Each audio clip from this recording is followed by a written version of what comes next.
Bismillahirrahmanirrahim. Assalamualaikum warahmatullahi wabarakatuh. Waalaikumsalam warahmatullahi wabarakatuh. Alhamdulillahi rabbil alamin. Nahmaduhu wa nasta'inuhu wa nastaghfiruh wa na'udzu billahi min syururi anfusina wa min sayyiati a'malina. May yahdihillahu fala mudilla lahu wa may yudlil fala hadiya lahu. Asyhadu an la ilaha illallah wahdahu la syarika lah, asyhadu anna Muhammadan abduhu wa rasuluhu, amma ba'du. Pimpinan Majelis Az-Zakir Bapak Dr. Ramayuli yang saya hormati beserta keluarga, ibu-ibu, jamaah yang sangat istiqamah dengan Az-Zakir yang saya banggakan. Kita bersyukur pada Allah Subhanahu wa taala pada hari ini Allah masih memberikan kesehatan pada kita, memberikan kekuatan, dan yang terpenting memberikan kesempatan bagi kita untuk hadir ke majelis ini dalam rangka sama-sama belajar Bapak Ibu terhadap syariat-syariat yang diturunkan oleh Allah dan Rasulnya pada kita bersama. Mudah-mudahan kita tergolong kepada hamba-hamba Allah yang senantiasa istiqamah dengan ajaran-ajaran al-Islam, dan mudah-mudahan Allah juga memberi balasan yang setimpal atas kehadiran kita di tempat ini. Salawat dan salam kita berharap semoga Allah Subhanahu wa taala akan tetap melimpahkannya pada junjungan Nabi besar Muhammad sallallahu alaihi wasallam. Karena berkat perjuangan beliau, kita sekarang ini berada dalam naungan iman dan Islam. Bapak Ibu yang saya hormati, kajian kita masih Kaifiyatul Wudu, sudah nomor 6. Bapak Ibu, akan kita halaman 47. Lalu disiapkan halaman 53 dan 54 ya. 53 dan 54. Nomor yang ke-6 mari kita baca bersama-sama. Bismillahirrahmanirrahim. Bismillahirrahmanirrahim. Wa balik fihima ma lam takun shaiman. Ya. Nah, ini yang ditanyakan ibu nih kemarin, bagaimana kalau kita dalam keadaan berpuasa? Ya kan? Wa balik fihima ma lam takun shaiman. Dan sempurnakanlah dalam berkumur-kumur itu dan mengisap air itu apabila kalian tidak sedang berpuasa. Malam takun shaiman. Jadi kalau Bapak Ibu sedang tidak berpuasa, maka menghirup, berkumur-kumur dan menghirup air ke hidung itu harus benar-benar sungguh-sungguh. Artinya benar-benar kita berkumur-kumur, benar-benar kita memasukkan air ke hidung kita, begitu. Illa antakuna shaiman, ya, ketika Anda tidak sedang berpuasa, gitu. Nah, jadi bagaimana kalau berpuasa? Kalau berpuasa maka tidak perlu kita memasukkan air ke mulut kita berkumur-kumur, gitu Bapak. Kalau hidung sih, kalau istinsar memasukkan air ke hidung tidak mengapa kan, tidak khawatir kita. Tapi kalau kita berkumur-kumur itu kita khawatir. Makanya kata Nabi, kalau tidak berpuasa, Anda harus benar-benar berkumur-kumur itu. Ya, tapi kalau sudah berpuasa, nah Anda boleh tidak berkumur-kumur itu, cukup membasuh hidung. Hidung itu juga cukup dari luar, sebagaimana saya sampaikan minggu yang lalu, Bapak Ibu. Tidak perlu dihirup umpamanya. Kalau kita dalam keadaan berpuasa, dikhawatirkan kita takut air itu tertelan ke dalam kerongkongan kita. Nah, ini ditanyakan oleh ibu-ibu kemarin ini. Ya. Halaman 54. Dilihat hadisnya. Li hadisin Laqit bin Saburah asbigil udu'a wa khallil bainal asabi'i wa balligh fil istinsyaki illa an takuna shaiman. Nah, ini Bapak Ibu. Jadi hadis dari Laqit bin Saburah itu mengatakan asbihil udu'a, sempurnakanlah wudu itu. Jadi nggak boleh main-main, tidak boleh separuh-separuh, tidak boleh cepat-cepat, nggak boleh tuh. Maka disebut dengan asbihil udu'a, sempurnakan, laksanakan wudu itu sebaik mungkin, sesempurna mungkin. Nah, gitu. Ya. Wahallil bainal asabi, ya, dan sela-sela lidah di antara jari-jari kalian. Nah, itu baru. Jadi jari-jari itu harus kita selah-selahi begini. Enggak boleh hanya enggak bisa. Karena di dalam hadisnya ini dikatakan wahallil bainal asabi, sela-sela lidah jari jemari kalian itu, wabalik fil istinsyaki illa an takuna shaiman. Ya, kemudian ya, sempurnakanlah dalam menghisap air kecuali jika kalian tidak dalam keadaan berpuasa. Gitu. Jadi gak ada tawar-menawar oleh Nabi, Bapak Ibu, ketika kita dalam kondisi sempurna. Tidak berpuasa kita, lalu tidak ada halangan kita untuk berkumur-kumur, untuk menghirup air ke hidung itu, maka laksanakanlah secara maksimal. Nah, kalau umpamanya ada rasa sakit di mulut kita, mohon maaf, di hidung kita, tidak mengapa. Satu. Yang kedua, kalau kita dalam keadaan berpuasa, nggak boleh. Kalau berpuasa itu lebih baik kita tidak berkumur-kumur, cukup di luarnya kita basuh, hidung juga begitu. Begitu. Dan bagaimana umpamanya Pak Ustaz, saya bisa menahan, saya bisa tidak tertelan ke kerongkongan, boleh. Hakikatnya ilmu fikihnya boleh, Bapak Ibu, sah-sah saja. Hanya kenapa kemudian ada kalimat illa antakuna saiman itu dikhawatirkan oleh Nabi. Begitu kita berkumur-kumur, sementara kita dalam keadaan haus, gitu Bapak Ibu, lalu tertelan kemudian air itu. Nah, ini kan dikhawatirkan oleh Nabi, sehingga sempurnakan berkumur dan menghisap air itu ketika Anda dalam keadaan tidak berpuasa. Nah, gitu. Jadi kalau sudah berpuasa, sedang berpuasa, maka kita tidak mengapa tidak berkumur-kumur atau tidak beristinsar atau memasukkan air ke hidung itu, Bapak Ibu. Di bawahnya ada lagi hadisnya. Wa fi riwayatid Dauladi sahahu Ibnu Qattan isnadaha, idza tawaddata, apabila kalian berwudu, fa'ablik fi madmada wal istinsyaqi. Nah, maka apabila kalian berwudu, maka sempurnakanlah dalam berkumur dan mengisap air. Malam takun shaiman, apabila Anda pada saat itu tidak berada dalam keadaan berpuasa. Malam takun shaiman, kecuali Anda dalam keadaan berpuasa. Tidak mengapa enggak berkumur-kumur, tidak mengapa tidak mengisap air ke hidung kalau Anda berpuasa. Kalau tidak berpuasa, maka harus dilaksanakan secara maksimal. Berkumur, kemudian memasukkan air ke hidung, lalu kita keluarkan. Bukan hanya luarnya yang dibasuh, tetapi dimasukkan ke dalam hidung itu. Bapak Ibu, nanti praktek nih kapan-kapan Bapak Ibu. Nanti praktek. Ya.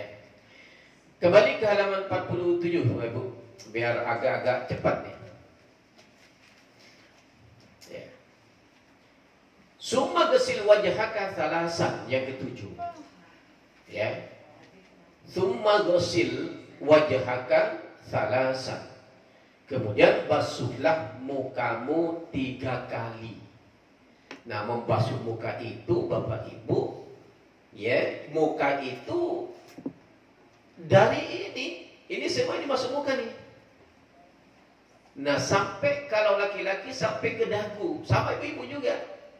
Makanya kalau ibu-ibu mengambil uduknya itu tidak boleh di tempat di mana orang bisa melihat, karena ini adalah aurat, kecuali sama-sama akhwatnya begitu. Jadi nanti ketika membasuh muka itu, karena dalam perintahnya dikatakan wagsil wajhaka salasan, muka itu bukan hanya di ini depan, Bapak Ibu, tetapi semua. Nah, ini ada dua nih Bapak Ibu. Ada yang mukanya kayak lapangan terbang gitu kan. Ada yang kecil tuh. Yang besar mukanya berarti semua muka itu tuh dibasuh. Enggak boleh enggak. Gitu. Harus terbasuh semua oleh air itu. Jangan hanya yang penting mukanya aja begitu. Kayak nyapu muka gitu kan. Enggak bisa Bapak Ibu. Semuanya. Sampai ke batas kuping ini, sampai ke dagu. Kalau laki-laki termasuk akhwatnya juga seperti itu. Jadi nggak boleh hanya begini-begini di muka aja, nggak bisa. Nah, apa risikonya? Ya tadi yang saya sampaikan pada Bapak Ibu waktu pelajaran kemarin. Nanti Allah akan membasuhnya dengan air yang berasal dari api neraka. Nah, coba Bapak Ibu, iya kan? Setitik saja kita nggak terbasuh, anggota tubuh kita itu dibasuh oleh nanti dengan api neraka. Ngeri kita. Bayangkan kalau ada berapa titik umpamanya Bapak Ibu enggak terbasuh gitu kan, maka itu akan dibasuh dengan api neraka oleh Allah nanti dari kiamat. Makanya ada kalimat di dalam hadisnya ini, ada kalimat asbiril wudu'a, sempurnakan, enggak boleh main-main Anda, begitu. Ya. Halaman 54 hadisnya. Ya. Idza tawadda'ta fawallik fil madmada wal istinsaqi ma lam takun sha'iman. Ya. Hadisnya ini adalah dari riwayat Daulab ini ya. Kemudian membasuh muka itu lil ayatil mazkurah fil muqaddimah, pada pembukaan itu ada kalimat pagsilu wujuhakum. Maka basuhlah muka-muka kalian. Ya. Summa ghasala wajhahu salasa marratin.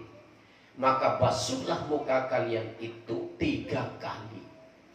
Jadi ambil air itu Bapak Ibu. Selesai gitu kan, ambil lagi sampai 3 kali. Gitu. Karena kita anggap sudah sempurna kalau sampai 3 kali itu. Ya, jangan sampai sudah 3 kali tapi tidak sempurna. Nah, hati-hati gitu. Ya kan? Jangan yang penting terbasuh, jangan Bapak Ibu. Nah, kembali ke 47 biar agak cepat. Bimashil maqaini. Nah, ini yang tidak kita lakukan nih Bapak Ibu. Ya. Bimashil maqaini ini adalah dengan mengusap 2 sudut mata. Jadi gini, di sudut mata ini digini ini Bu, Bapak. Pernah nggak Bapak Ibu begitu? Mulai besok begitu. Karena ini hadisnya. Apalagi kalau sudah nampak diri kita itu sudah mulai mengerut. Karena nempel begini tidak mungkin termasuk. Makanya kata Nabi ada kalimat bimashil maqaini, membasuh di kedua ujung mata kita. Pakai boleh pakai ini telunjuk, boleh pakai jempol. Gitu. Jadi nggak cukup sampai begini, Ibu. Ada begininya oleh Nabi. Nah, apa Ibu? Nah, mulai besok dirubah tuh, Ibu. Kecuali kita ingin nanti di hari kiamat Allah membasuh dengan api neraka. Kalau kita ingin, ya udah silahkan gitu kan. Karena tidak mungkin terbasuh lipatan-lipatan di bawah mata itu. Sehingga Nabi sangat memerintahkan bimashil maqaini. Jadi di bawah mata itu diusap-usap di sudut mata itu.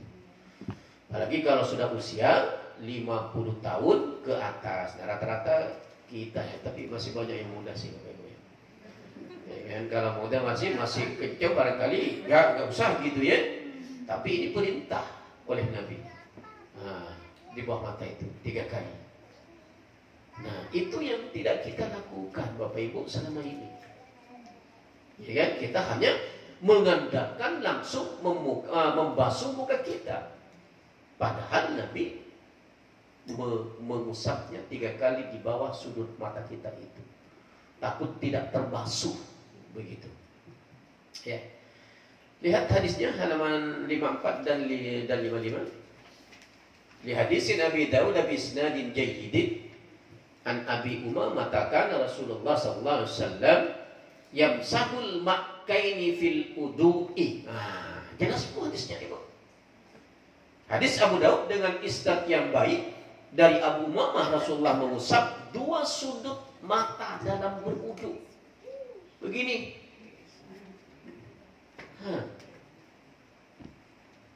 Itu. Nanti kalau praktik ini siapa yang jaga ini Pak Haji nanti? Praktek satu-satu nih supaya nggak salah. Nanti ya akhwatnya saya suruh satu dulu lebih paham supaya menjaga gitu. Supaya nggak salah Bapak Ibu. Karena risikonya adalah menyangkut nanti ke akhirat Bapak Ibu ketika kita tidak maksimal dalam mengambil air wudu itu. Ya kan? Nah, jelas hadisnya ini bahwa Nabi adalah karena Rasulullah SAW yamsahul maqaini fil wudu'i. Nabi mengusap di bawah sudut matanya itu dengan air wudu oleh Nabi. Itu. Jadi tidak hanya begini Bapak Ibu. Ya, hati-hati itu Bapak Ibu. Ya, karena ini adalah perintah, gitu. Jangan kita anggap enteng.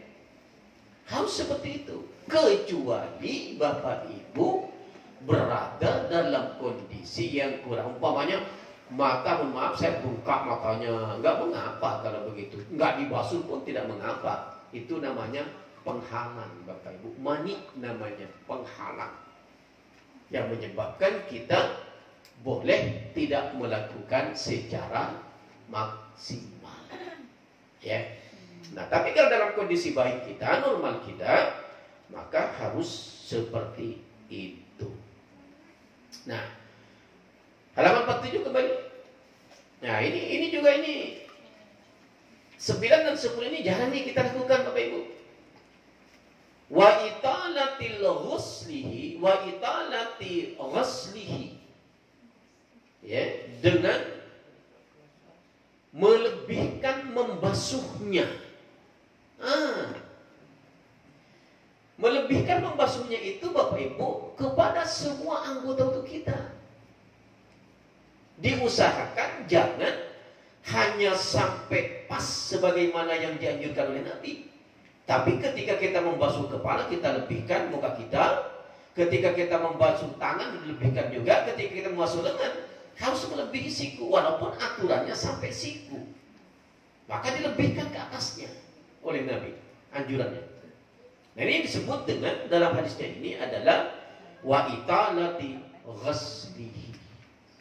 Melebihkan anggota-anggota wudu itu harus melebihi batas ketentuan yang disyariatkan oleh Allah dan Rasulnya. Kalau membasuh kaki umpamanya sampai mata kaki, maka lebihkan ke atasnya. Gitu ya Bapak, diberikan ke atasnya. Apa? Kenapa Nabi memerintahkan disuruh melebihkan itu? Ternyata manfaatnya luar biasa Bapak Ibu. Lihat hadis halaman 55 Bapak Ibu. Nah, ini dasar hukumnya. Nah Bapak Ibu kalau udah paham ini hadisnya, maka nanti di setiap kali Bapak Ibu mengambil air wudu pasti dilebihkan. Nah, mari kita lihat hadisnya. Lima tabata min hadisin Abi Hurairah inda Muslim annahu sallallahu alaihi wasallam qala antumul ghurrul muhajjaluna yaumal qiyamah min isbaghil wudu'i faman istata'a minkum falyutil ghurratahu. wa tahjilahu. Ya. Jadi nanti ternyata Bapak Ibu, bekas anggota badan kita yang disirami air wudhu itu ternyata nanti di hari kiamat memancar. Masya Allah, Bapak Ibu, ini yang membedakan kita dengan orang-orang yang tidak beragama Islam. Ini bangga kita dengan ini, Bapak Ibu. Kebiasaan kita membasuh air wudhu 5 kali minimal sehari semalam itu, kata Nabi, nanti di hari kiamat akan memancar. Semakin banyak anggota wudhu itu kita basuh, semakin banyak juga kita mengalami badan kita pemancaran itu bersinar.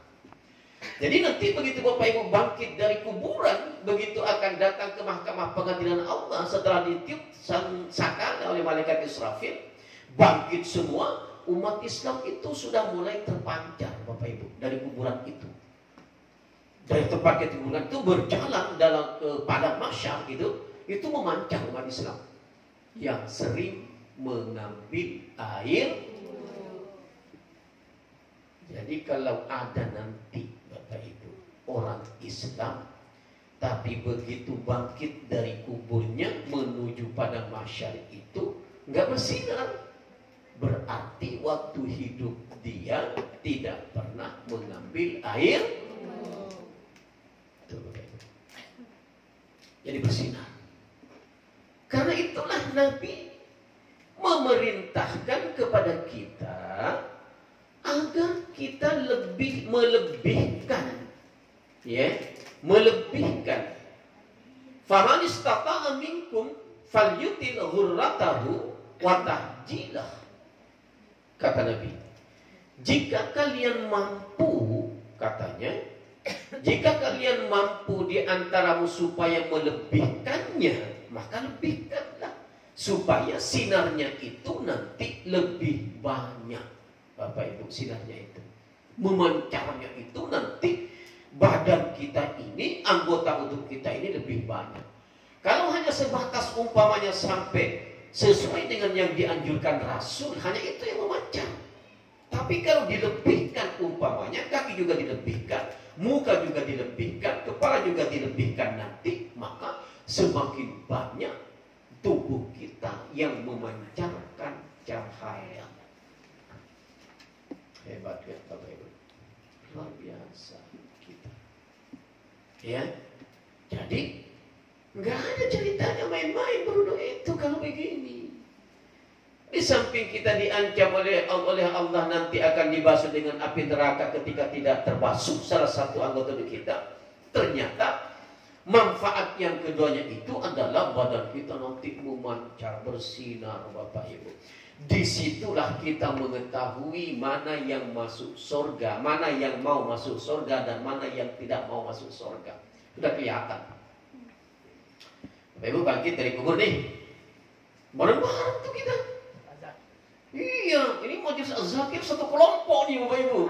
Masya Allah, bersinar semua gitu kan.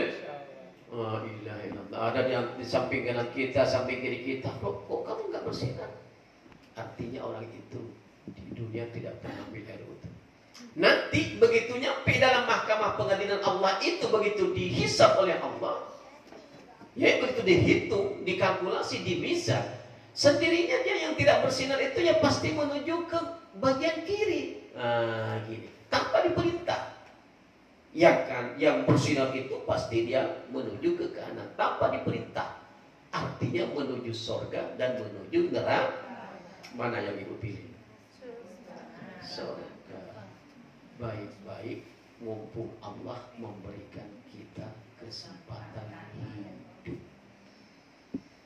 Bapak Ibu, ya, bersinar. Sinar itu saja sudah menjadi tanda Bapak Ibu bahwa kita akan dimasukkan oleh Allah ke dalam surga. Ini namanya wa italati ghuslih namanya. Nah, yang ke-10 ini juga satu lagi biar nanti tanya jawab. Yang ke-10 ini juga yang jarang kita. Maaf dalki. Jarang tuh kita tuh. Ma'ad dalki itu artinya Bapak Ibu dengan digosok-gosok. Jadi ketika kita membasuh tangan, digosok tuh Bapak Ibu gini yang benar gitu. Tidak hanya air. Tangan digosok, muka digosok. Ini namanya ma'ad dalki namanya dalam hadis. Jadi tidak hanya yang penting terbasuh, enggak. Kenapa?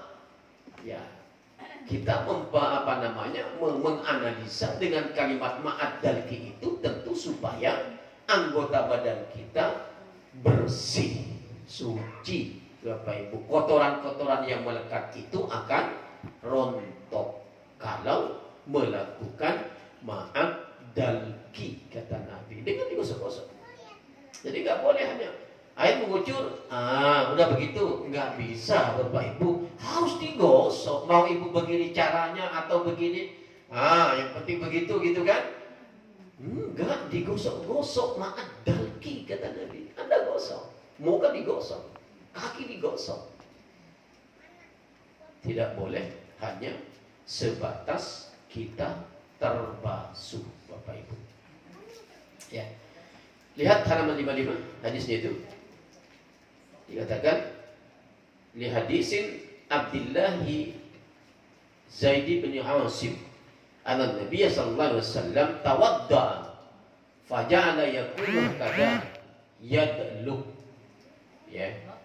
Asim bin Sa'id bin bahwa Rasul uduk, maka beliau mengerjakan demikian, yakni menggosok, digosok.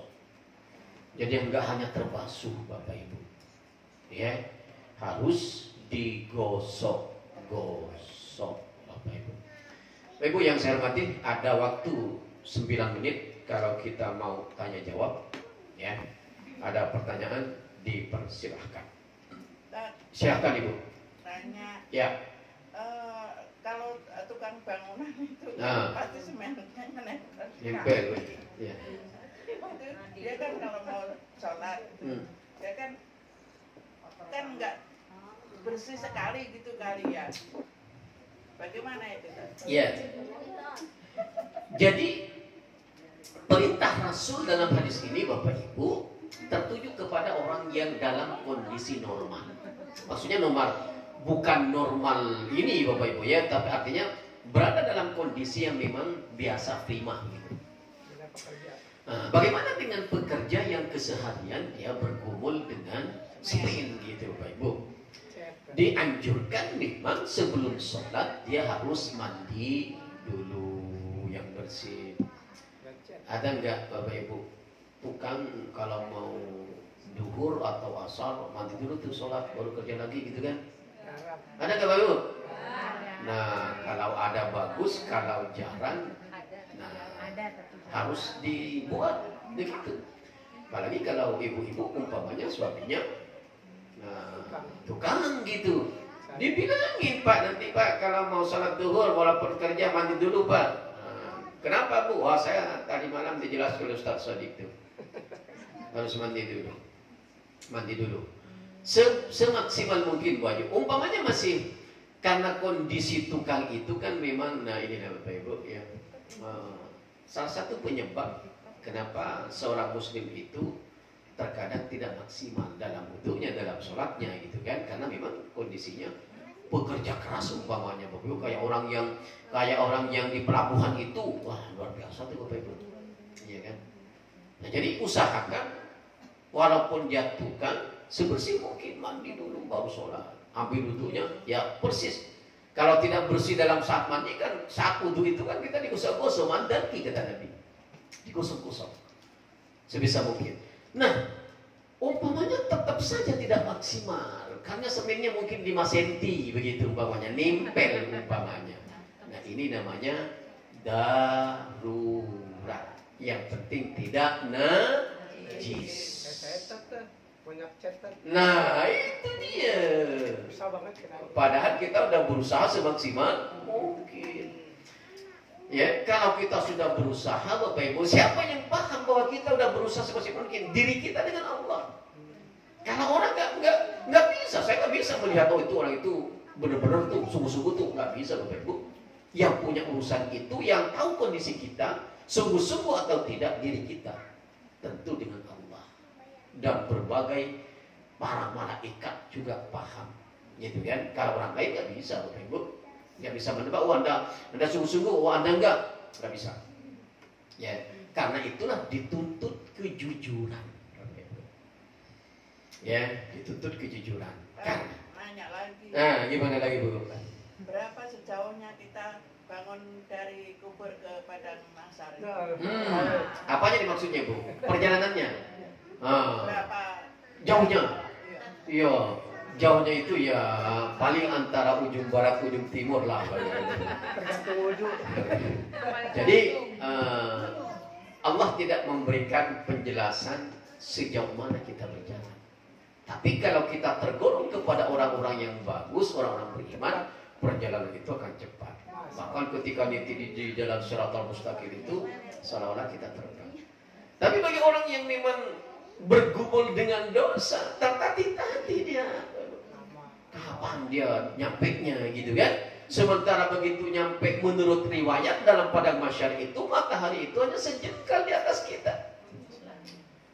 Berarti kita naik. Iya Ibu, sejengkal di atas kita, gitu kan? Kepala kita. Nah bagaimana? Apa makna sejengkal itu? Sangat dekat, Bapak Ibu. Sebab kalau diartikan sejengkal secara tekstual, ada orang yang tinggi, ada orang yang pendek. Bagaimana mungkin sejengkal dari yang pendek berarti lewat badannya orang yang tinggi? Artinya kalimat sejengkal itu maknanya sangat dekat dengan kepala kita. Ini aja kita siang tadi ini panasnya luar biasa Bapak Ibu. Ya kan? Kita keluar saja ingin segera masuk rumah biar dingin gitu kan. Apalagi nanti di Padang Mahsyar. Kalau kita tidak berbuat baik dari sekarang Bapak Ibu, rugi kita. Ya kan? Kita menyesal nanti, minta sama Allah, ya Allah hidupkan saya kembali, ya Allah ingin berbuat baik, ya Allah. Allah sudah tidak mengizinkan kita Bapak Ibu. Allah nanti bilang, rasakan apa yang kamu lakukan di dunia, inilah balasannya. Itu Bapak Ibu. Ada lagi? Silakan. Ya. Amalan paling afdal apa aja? Amalan Paling afdal. untuk Tiga amalan paling afdal. tiga amalan paling afdal itu sebenarnya ada yang menyebutkan tiga ya. Membaca la ilaha illallah ya. Kemudian membaca la haula wala quwata illa billah. Macam-macam dalam redaksi hadisnya itu. Nah, kalau amalan yang afdal umpamanya melakukan sholat tepat pada waktunya, ya kan? Kemudian berbakti kepada suami, itu seorang istri afdal tuh, ya kan? Kemudian patuh terhadap orang tua, kalau anak afdal banget tuh, begitu. Jadi variatif. Ada masanya Nabi menyebut tiga, ada masanya Nabi menyebut daripada tiga, ya. Bahkan ada kalimat yang ringan tapi berat timbangannya. La ilaha illallah, ya kan? La haula wala quwata illa billah, subhanallah. Itu ringan timbangannya. Ringan ucapannya tapi berat timbangannya. Kayak gitu. Ya. Ada lagi? Silakan Ibu. Pada saat kita berwudu, Nah. bagian tubuh mana yang bisa dicuci dan diusap? Nah. Ya, pada saat kita berwudu, bagian mana di antara badan kita yang diusap dan mana yang dicuci, gitu kan?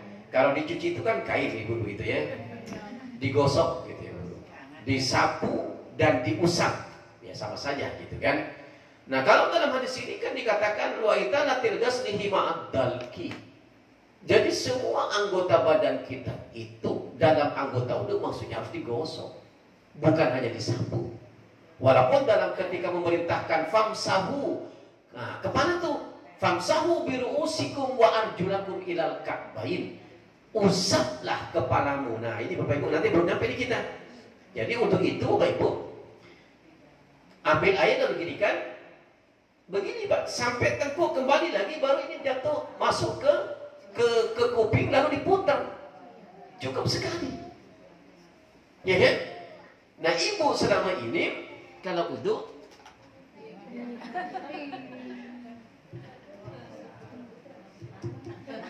susah tuh hadisnya. Nabi memerintahkan dalam ayatnya, famsahu biru'usikum wa arjulakum ilal ka'bain. Jadi mengusap kepala.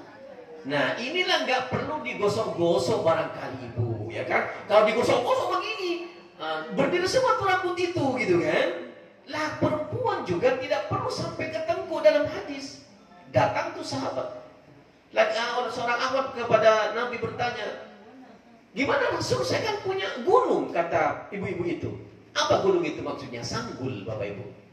Apa kata Nabi? Yakfi hakaza. Cukup sampai sini, turun, masukkan ibu jari ke kuping, lalu diputar oleh bapak jari. Ini yang dicontohkan oleh Nabi, Bapak Ibu. Jadi sebenarnya kalau kita mau jujur, nggak ada tuh begini-begini itu, Bapak Ibu. Ini kan hanya pendapat Imam Syafi'i dalam kitab Al-Um. Itu begini, ini sudah termasuk dalam bagian menyapu kepala, kata beliau. Dalam hadis semestinya enggak. Karena dikatakan famsahu biru'usikum wa arjulakum ilal ka'bain. Disapu kepala itu. Lalu turun, cukup masukkan sekali saja. Nah inilah yang boleh disapu itu, Ibu. Ya kan, diusap gitu ya. Sebab kalau ini digosok-gosok, wah, ampunan itu. Apalagi ibu-ibu yang rambutnya panjang gitu kan, digosok-gosok mental semua tuh gitu kan. Cukup disapu, dan perempuan cukup sampai atas ibu. Nah, turun. Kalau laki-laki sampai sini, baru kembali. Ya, cukup satu kali. Nah, Pak Ustadz, saya selama ini begini melulu, Pak Ustadz. Ya sudahlah, kalau ibu yakin begitu. Ada nggak ibu yang mensap begini? Coba angkat tangan. Nggak ada. Oh ibu, satu. Ya, ya, begitu aja. Nah siapa yang begini? Coba angkat tangan semuanya. Iya. Muter sini tapi nggak muter ke kuping. Nah. Kupingnya ke lain lagi gitu. Oh gitu lain Bu ya. Padahal sekali ibu cukup. Kalau dibuka baru ke kuping. Oh gitu ya. Ada aturan baru gitu ya. Jadi Nabi itu Bapak Ibu begini. Cukup sampai atas kalau perempuan, nggak boleh sampai mana, karena ditanya oleh sahabat, turun langsung sekali Bapak Ibu. Cukup sekali. Gitu. Jadi mulai besok berhenti ibu begini. Alhamdulillah udah nggak begitu. Nah, gitu. Alhamdulillah udah. Kan ada hadisnya. Ya, kaki belum nyampe nih Bapak Ibu. Belum nyampe nih. Atau ibu begini umpamanya, Ustaz saya nggak serk kalau nggak begitu. Nah itu beda lagi kalau begitu ibu, ya kan? Itu artinya kan nggak mau ikut aturan. Ya sudah lah gitu.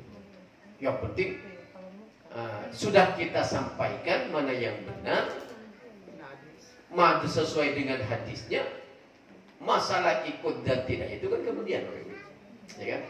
Saya dari dulu guru saya kayak saya seperti ini, Pak Ustaz, saya nggak mau berubah, ya nggak apa-apa, silakan. Gitu, ya kan? Tapi kalau kita mau menurut hadis, ya begitu.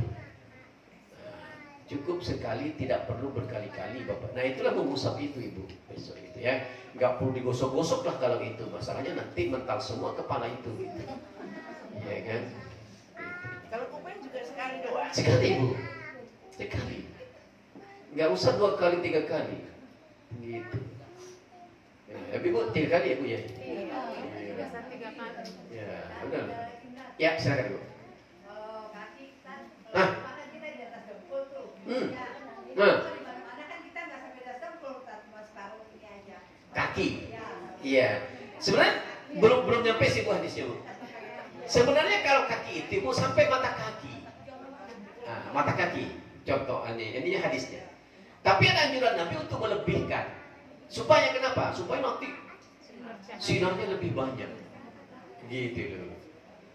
Bagaimana Pak Ustaz? Kalau sampai dengkul dibasuh, bagus. Boleh gitu. Iya kan? Nggak apa-apa. Oh, panas sama. Hanya kalau seorang akhwat kan Kalau tidak di rumah tidak mungkin begitu kalau di masjid. Tapi di masjid bisa sih karena nih kan ada khusus akhwat ya ibu ya, perempuan khusus bisa. Yang penting tidak dilihat oleh orang-orang yang bukan muhrim. Ya boleh ibu. Sampai dengkul mau dibasuh nggak apa-apa, tambah bagus tuh, tambah banyak nanti bersinarnya gitu kan. Itu kalau perlu sampai perut begitu kan. Mandi itu. Iya, cukuplah sampai lutut. Itu udah lebihnya 3 jengkal tuh ibu ya, dari yang asli gitu. Boleh ibu, boleh sampai betis boleh. Ada lagi? Ya, ibu silakan ibu. Ini Pak Ustadz, berdasarkan pengalaman pribadi, saya kan suka ada acara-acara tuh yang harus make upkan wajah, Oh, terus ya. pakai apa namanya bulu mata palsu gitu kan. Kita ada acara katanya kalau wudhu itu nggak sah Pak Ustadz. Kalau kita pakai bulu mata, cuman kan kita nggak mungkin kita copotin. Iya. Kayak kemarin saya waktu nikahin anak saya. Mau sholat zuhur dan asar itu bagaimana Pak? Ya, ada hadis begini ibu, dan ini nggak boleh disebarkan nih di sini nih. Ya. Jadi pernah suatu ketika ibu, Nabi itu menjamak sholat duhur dengan asar, maghrib dengan isya. Padahal Nabi tidak dalam keadaan musafir. Ya, jamaah Rasulullah sallam fi duhri wal asri wal maghribi wal isya'i fi ghairi khaufin wala safarin. Nabi tidak dalam keadaan musafir, Nabi tidak dalam keadaan peperangan. Setelah salam, Ibnu Abbas di belakangnya. Limadza taf'alu bidzalika ya Rasulullah? Rasul, kenapa engkau berbuat begini? Kita kan tidak musafir nih. Kita tidak berperang nih. Kok dijama ini? Apa kata Nabi? Uridu an ukhrija ala ummati. Aku ingin memberikan kemudahan pada umatku. Apa maksudnya? Uridu an ukhrija ala ummati itu maksudnya Bapak Ibu. Tapi nggak boleh disebarkan. Di sini sahih Bapak Ibu. Ketika Anda berada dalam kondisi yang sangat mendesak, maka bolehlah Anda menyatukan sholat duhur dengan asar, maghrib dengan isya, tapi tidak disebut dengan dijama, karena syarat jamak itu adalah kita musafir, ya kan? Dalam perjalanan atau peperangan. Nabi enggak, makanya diprotes oleh Ibnu Abbas. Di mana taf'alu bidzalika ya Rasulullah, begitu salam. Kenapa engkau lakukan itu Rasul? Apa kata Nabi? Uridu an ukhrija ala ummati. Aku ingin memberikan kemudahan pada umatku. Dan terjadilah sekarang Bapak Ibu. Kemudahan yang diberikan Nabi itu sudah terjadi sekarang. Kayak ibu tadi mantenan, nggak mungkin lah pengantin itu sholat duhur dulu, nanti hias lagi, lalu nanti asar, kan nggak mungkin ibu. Ini disebut dengan musyaqqah namanya. Bolehlah saat itu kita memadukan sholat itu walaupun namanya tidak jamak, tapi sama saja sebenarnya kan, antara duhur dan asar, maghrib dengan isya. Inilah dimaksud dengan uridu an ukhrija ala ummati.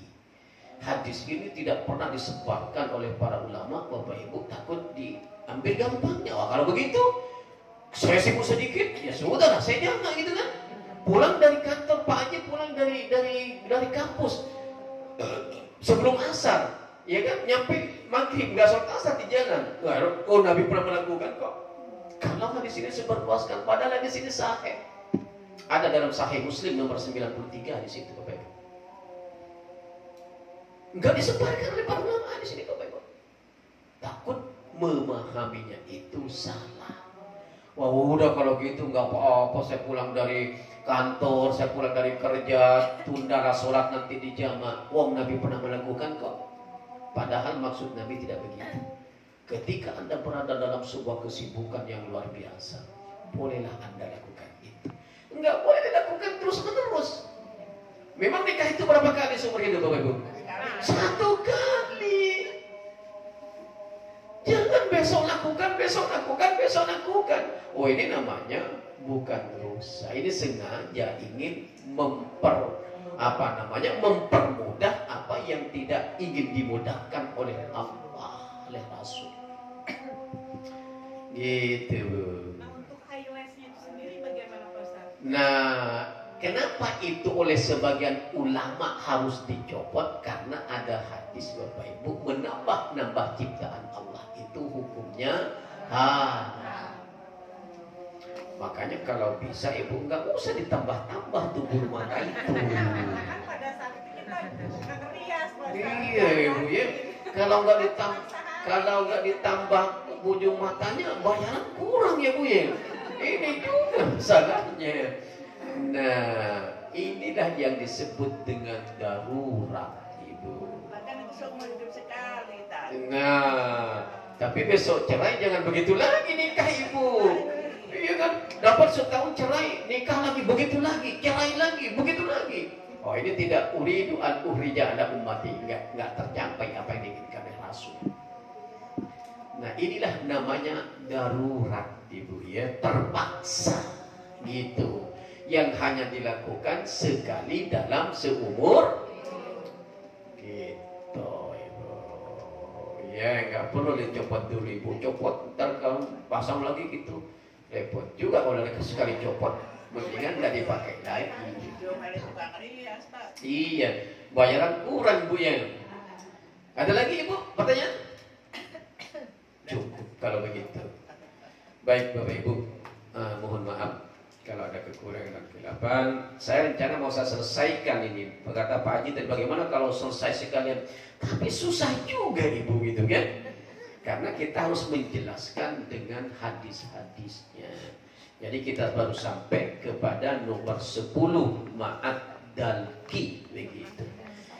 Terima kasih Bapak Ibu atas segala perhatian. Mohon maaf atas saya kurangkan. Nasrul billahi fathul karim wasyir mu'minin. Assalamualaikum warahmatullahi wabarakatuh.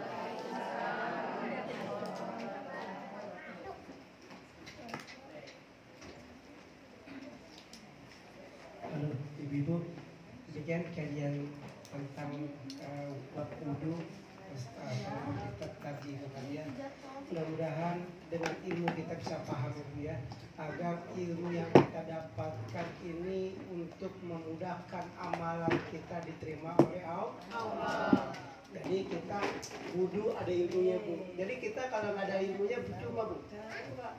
Ya, kan gitu ya Pak Ustaz. Iya, tanpa ilmu kita ditolak oleh Allah, karena ada ilmu kita bisa memahami ilmu yang kita dapatkan. Mudah-mudahan ilmu yang sedikit bisa kita bawa dalam kehidupan kita sehari-hari. Amin ya Allah. Mudah-mudahan kita sehat selalu. Apa yang diajarkan oleh guru-guru kita bisa mengamalkan dalam kehidupan kita sehari-hari. Amin ya Allah. Kalau kurang puas tanya jawab WA Ustaz. WA saya Bu. WA. Nanti kalau kurang kita puterin lagi di YouTube. Ya. Jangan lupa like, share, subscribe. Nah, Ya, Bu, YouTube. ya. Mudah-mudahan apa yang disampaikan dari guru kita menjadikan bermanfaat bagi kita. Mari kita akhiri dengan baca hamdalah. Alhamdulillah.